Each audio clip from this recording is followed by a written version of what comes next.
Bismillahirrahmanirrahim. Jangan lupa subscribe ya.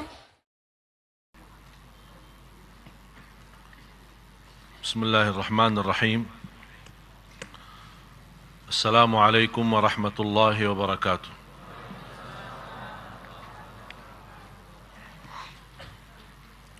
Alhamdulillahi rabbil alamin.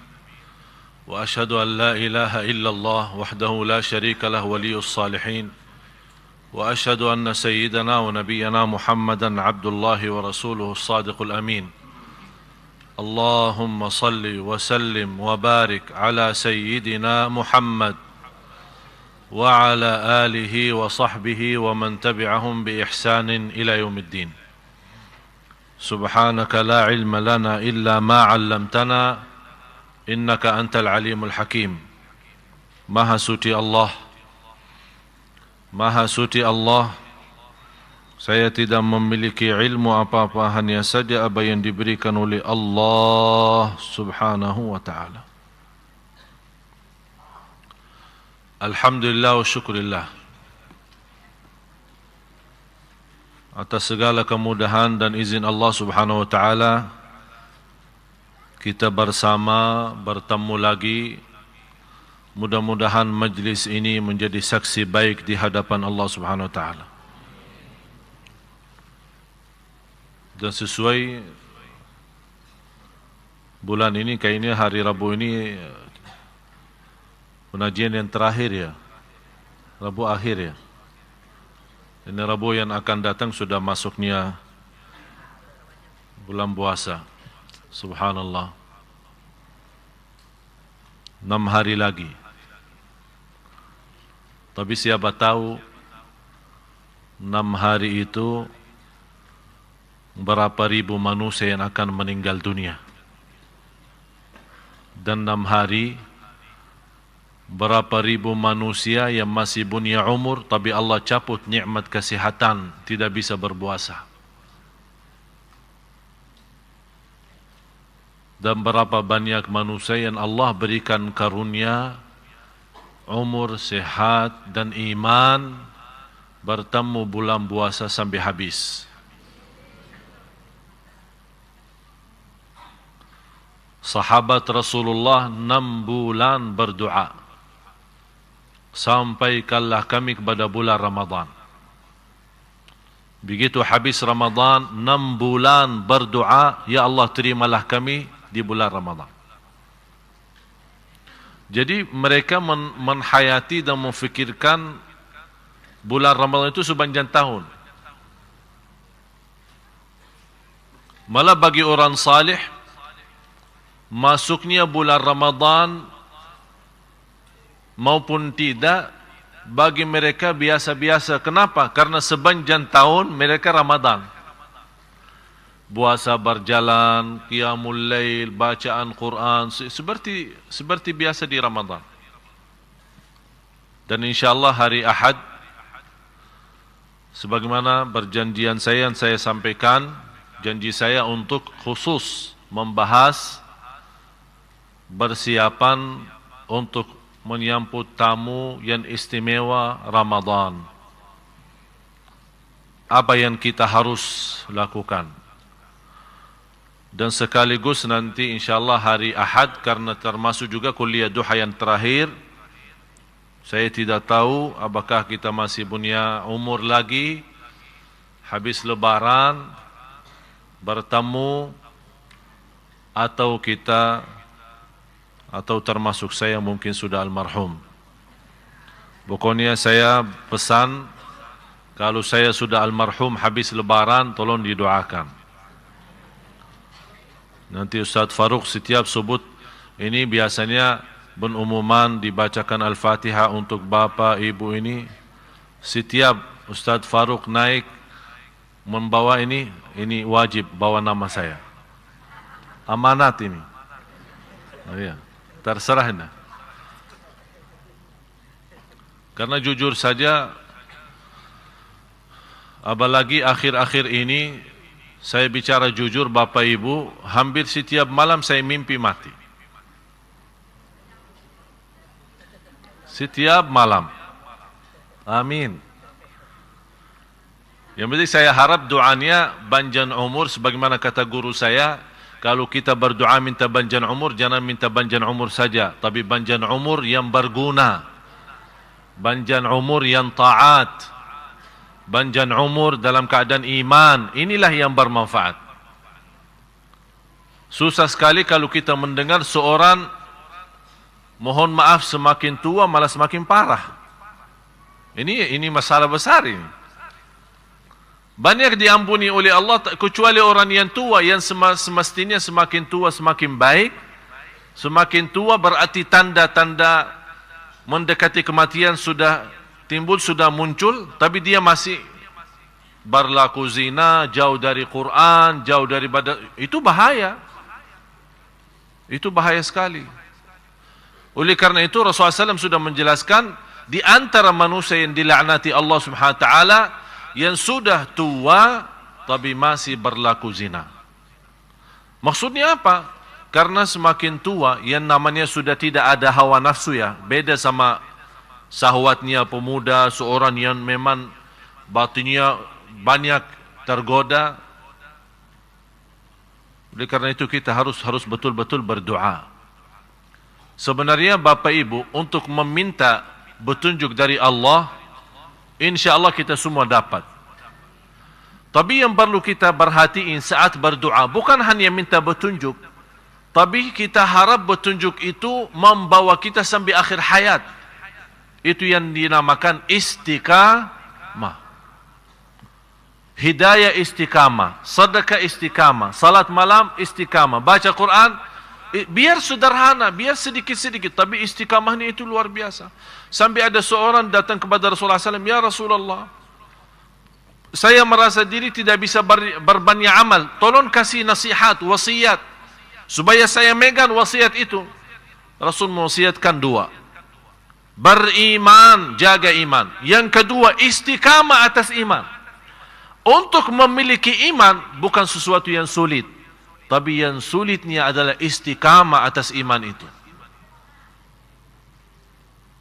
Dan kita semua sendiri Bapak Ibu telah merasakan bagaimana kita ketika mendengar sebuah ceramah, selepas ceramah itu kita bersemangat luar biasa.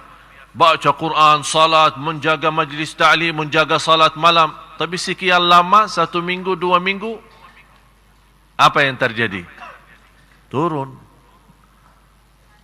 Berarti posisi iman bisa kapan saja kita dapat. Tapi masalah istiqamah ini bagaimana supaya kita terus sampai akhir hayat. Wala tamutunna illa wa antum. Kalau memang tidak bisa menjaga mati atas iman, paling tidak mati atas Islam. Padahal awal ayat itu apa? Ya ayyuhalladzina amanu taqullaha haqqa tuqatih wa la tamutunna illa wa antum. Padahal diawali, hei orang beriman. Tapi kenapa di akhirnya tidak bilang wala tamutunna illa wa antum mu'minun? Karena banyak yang menggoda iman kita. Hawa nafsu, syahwat, dunia, fitnah, harta, anak, keturunan, banyak masalah.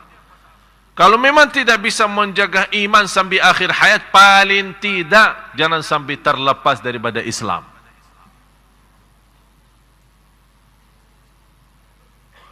Karena posisi iman memang jauh lebih tinggi daripada Islam. Oleh karena itu dalam kesempatan ini saya mengundang semua hari Ahad tanggal 7, kalau berkenan dari malam minggunya ikut i'tikaf salat malam, alhamdulillah. Dan hari Ahadnya pagi sebagaimana biasa, Ahad awal bulan kita sama-sama insyaallah ikuti kuliah duha. Yang saya harap bukan yang terakhir karena mau masuk puasa, tapi mudah-mudahan kita sama-sama masih punya umur. Karena untuk kita memohon punya umur boleh, tapi harus kita selalu membayangkan umur yang Allah berikan, bagaimana kita bisa isi yang lebih baik. Karena orang yang sudah mati, kalau kita boleh berbicara sama mereka, ingin apa? Pasti mereka sampaikan, kami ingin kembali ke dunia walaupun 1 hari. supaya bisa tambah satu sujud, bisa tambah satu ruku', bisa tambah satu ayat. Kita Bapak Ibu mempunyai kesempatan yang luar biasa. Mudah-mudahan kita sama-sama bertemu bulan puasa dalam keadaan sihat wal afiat, lancar. Apalagi tahun ini kita mendapatkan kesempatan istimewa. 5 hari pertama insya-Allah datang Sudes Madinah. Kemudian dilanjuti dengan adik saya sama ada imam baru sampai akhir Ramadan. Dan insya-Allah khusus di 10 malam akhir ada 4 imam yang akan bergiliran untuk menimami kita di sini. Alhamdulillah, ini semua nikmat. Supaya kami memperjuangkan ini supaya Bapak Ibu nikmati. Saya harap Ramadan ini insya-Allah menjadi lebih baik daripada Ramadan yang sebelumnya. Kalau ada kekurangan, kesalahan, belum sempurna ibadah kita Ramadan yang lalu, mudah-mudahan dalam Ramadan ini Allah jadikan yang terbaik dan menjadi saksi baik di hadapan Allah Subhanahu wa taala. 1 bulan Ramadan saja. Kalau kita bertanya Bapak Ibu, apalagi yang sudah tua, berapa Ramadan bertemu? Bisa puluhan. Tapi kita tidak tahu ya Ramadan yang mana yang sudah diterima. Itulah yang kita sama-sama memperjuangkan. Ramadan tahun ini semoga insya-Allah diterima di sisi Allah Subhanahu wa taala. Jadi ada surprise, nanti ada hadiahnya, ada kejutan yang mengejutkan. Jadi silahkan datang hari Ahad. Insya-Allah semua para imam-imam kita akan tampil di sini. Di antaranya alhamdulillah 7 adik-adik saya. Ya, semua akan tampil di sini. Ada yang sudah nikah, ada yang belum. Pokoknya yang mau lewat saya, dah boleh langsung. Dah boleh langsung. Dan saya yakin orang tua bangga sekali karena bisa mendapatkan anak, apalagi tahun ini khususnya. Walaupun ayah saya agak sedikit sedih karena saya mencabut semua adik saya yang biasa bantu ayah saya di sana, jadi saya malah tarik di sini. Jadi kata ayah, ini yang tertinggal siapa aja? Jadi semua hampir, tinggal hanya Syekh Adli sama Abdullah yang paling bungsu yang umur 14. Hanya 2 orang, yang lain perempuan, yang laki-laki semua sudah di sini. Jadi insya-Allah bisa menjadi mudah-mudahan semangat buat keluarga kita, anak-anak kita, saudara-saudara kita, insya-Allah menjadi semua keluarga Al-Quran yang dicintai Allah Subhanahu wa taala. Silakan.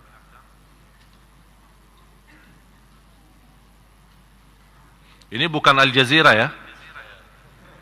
Logonya Al Jazeera ya.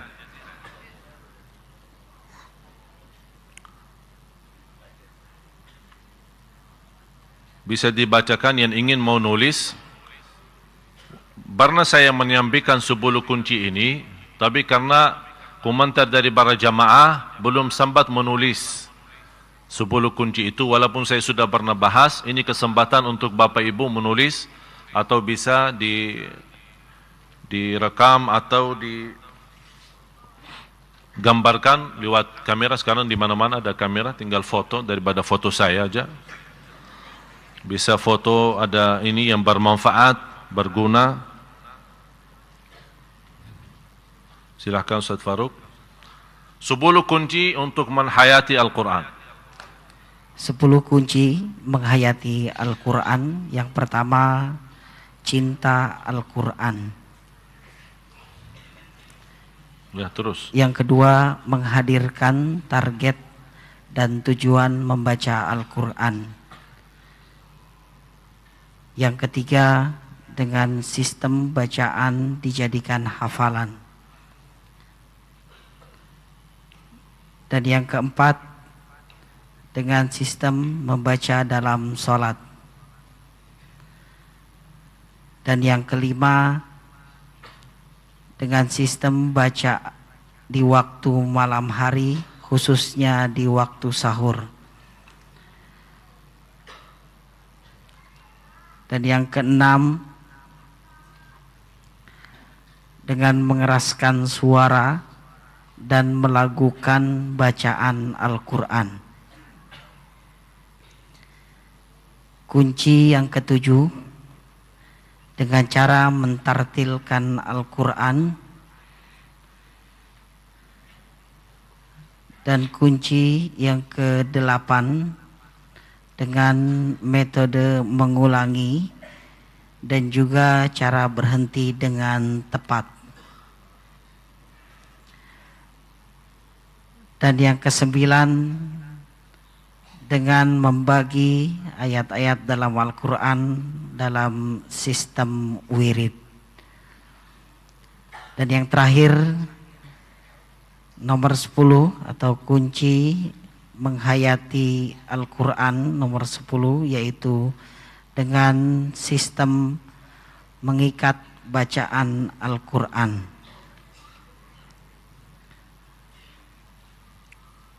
10 kunci menhayati Al-Quran. Sebagaimana kunci pertama, mencinta Al-Quran. Kalau saya yakin saya bertanya cinta Al-Quran, pasti semua menjawab ya. Tapi ada banyak hal, tanda-tanda dan usaha kita yang semestinya bagaimana supaya kita bisa menjadi orang yang mencintai Al-Quran. Dan yakini kalau kita mencintai sesuatu, pasti selalu tergantung dengan sesuatu itu. Kalau cinta dunia, menggantungkan diri kepada dunia. Istilahnya, kalau kita merasa nikmat di dunia, pasti akan senang. Begitu ada sedikit tergoda dunia kita atau kehilangan, kekurangan dunia kita, pasti akan merasa pusing. Apakah sama juga bersama Al-Quran? Kalau kita bersama Al-Quran terus, kita senang. Kemudian kalau kita jauh daripada Al-Quran, kita pusing. Ini yang perlu kita bertanya diri. Kenapa sekarang posisi dunia bukan di tangan, malah sudah na'udzubillah jadi di hati? Maksudnya dunia di tangan artinya kapan saja kita lepas, mau lepas bisa lepas. Kalau posisi dunia di tangan, artinya dunia tidak berharga. Kapan kita butuh bisa megang dan tangan, kapan kita tidak mau dunia tinggal kita lepasin. Tapi posisi iman, posisi Al-Quran, cinta Allah dan Rasulnya harus di dalam hati, bukan di tangan. Jangan sampai kita menjadi orang cinta Al-Quran dan atau posisikan Al-Quran di tangan, artinya sebagaimana kita tidak senang melepaskan Al-Quran, itu tidak boleh, bahaya. Jadi harus kita koreksi diri, apalagi kesempatan bulan Ramadan yang dinamakan bulanul Quran. Dan sebagaimana saya menimbulkan semua, dalam kesempatan ini kita tinggalin tasbih kita di selama bulan Ramadan. Kita tinggalin tasbih kita. Jauh daripada tasbih kita. Faham enggak? Hah? Faham tasbih itu apa? Ya HP-nya. HP-nya itu sudah menjadi tasbih sekarang. Dimegang HP jauh lebih banyak daripada tasbih. Sekarang saya minta tinggalin tasbih itu. Jangan dipakai selama bulan Ramadan. Bukan tasbih wiridnya, zikirnya. Yang dimaksud HP-nya. Ayo sama-sama ikutin saya. Bismillahirrahmanirrahim. Nawaitu masuknya bulan Ramadan, saya akan jauhkan diri dari HP. Sudah nazar lo ya?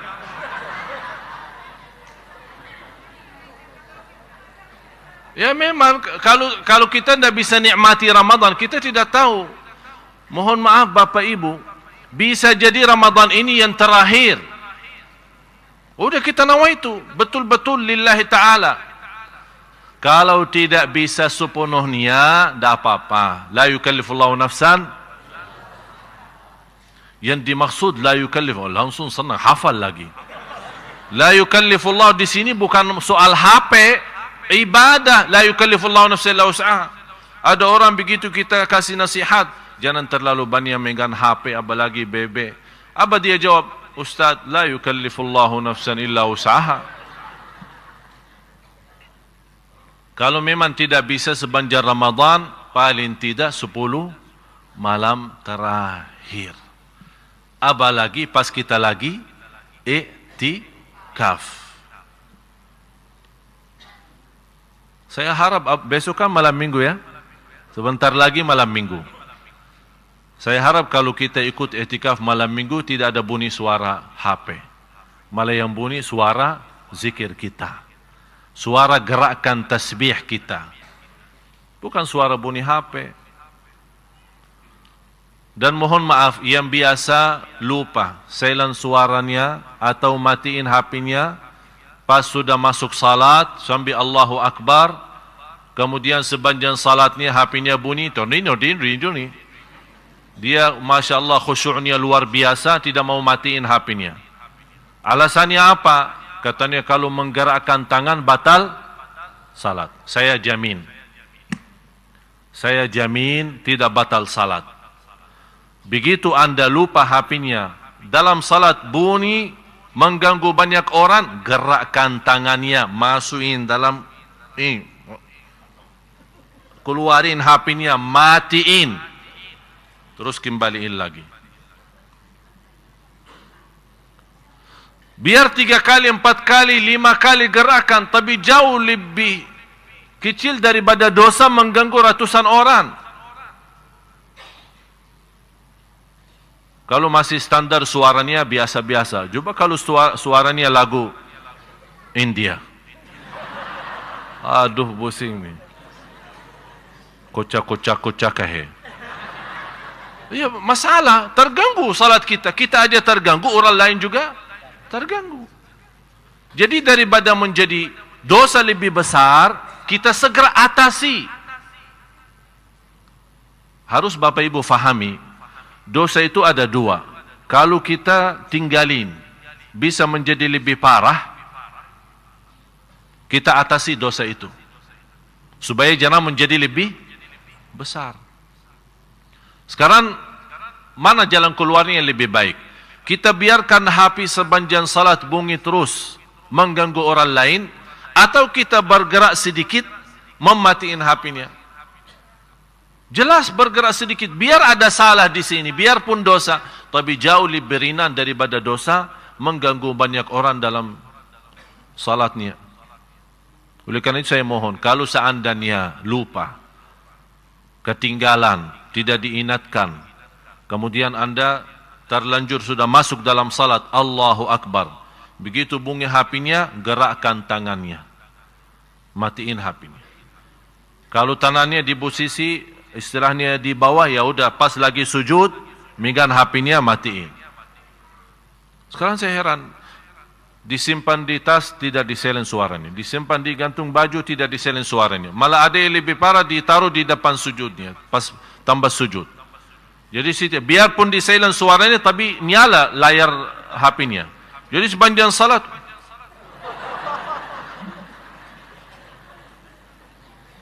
malah saya pernah perhatiin, bukan hanya berdiri dia lihat HP-nya, pas dia rukuk lihat HP-nya, pas sujud, tahu posisi hidungnya di mana? Di atas HP, biar dia mau lihat siapa yang SMS. La haula wala quwwata illa billah. Bapak Ibu, sambil ibadah kita main-main. Kira-kira kalau kita di hadapan Bapak Presiden berani kita? Malu kan? Apakah kita harus membuat protokol kayak istana? Jadi setiap orang masuk harus diperiksa, tidak boleh bawa HP masuk ke dalam masjid. Karena sekarang kita mau ke istana kan tidak boleh bawa HP masuk ke dalam. Ya sekarang berarti kita minta tolong protokol istana, tolong awasi semua masjid. Tidak boleh orang masuk tanpa ada tinggalin HP-nya bersama sandannya di luar sana. Atau kita minta tolong Sunda Kelapa, tolong pun urus sediain orang-orang yang amanat untuk menyimpan HP di luar. Jadi sebagaimana ada kotak buat sandal, ada juga kotak buat simpanan HP. Ya Allah, susah. Indonesia.